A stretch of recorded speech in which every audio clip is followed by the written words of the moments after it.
Okay, so Gabrielle asks, what's a good way to approach someone to ask them to be my mentor, and what should their credentials be to be considered a solid mentor? Well, this is a really good question. I want to say that, like, credentials are credentials are credentials. And, while they can sometimes be very meaningful, sometimes they're not. And I think that if you're wanting to work with a clinical mentor, that it's really great to, I mean, I can say that a good starting place, honestly, is looking at other than reaching out to me, I'm super friendly and I don't bite. Um, or reaching out to Camille because she's super friendly and she doesn't bite, or my friend and colleague Mel Castine. She does a lot of mentorship work as well, and she's really friendly and she doesn't bite. And we love to hear from students that are like, hey, I want to work with you. It's great when we hear from you. We're like, yay, this is excellent. This is why we do what we do. So I think step one, don't be afraid to reach out.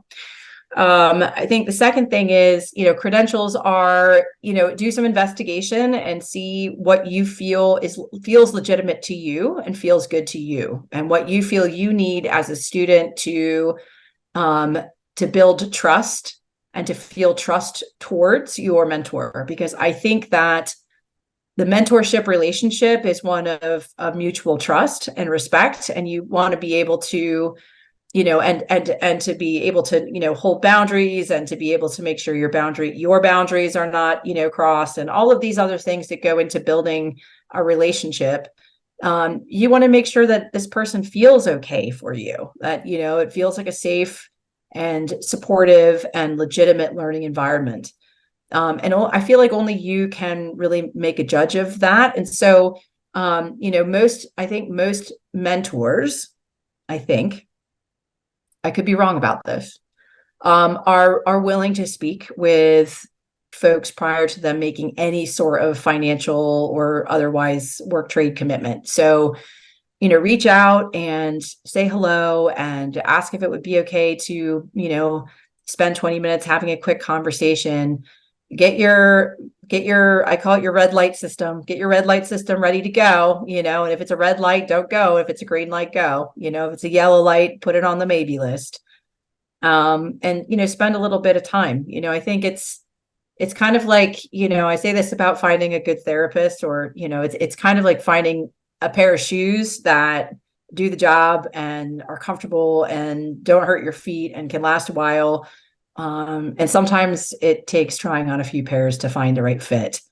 And so, don't be afraid to just reach out. And like I say, most mentors I know are willing to have kind of, onboarding chats. So I know that I am anyway. So you can see whether or not I'm your kind of person, or if you feel like I would be a safe person for you to work with, or I'm legitimate enough based on your standards, or whatever that may be.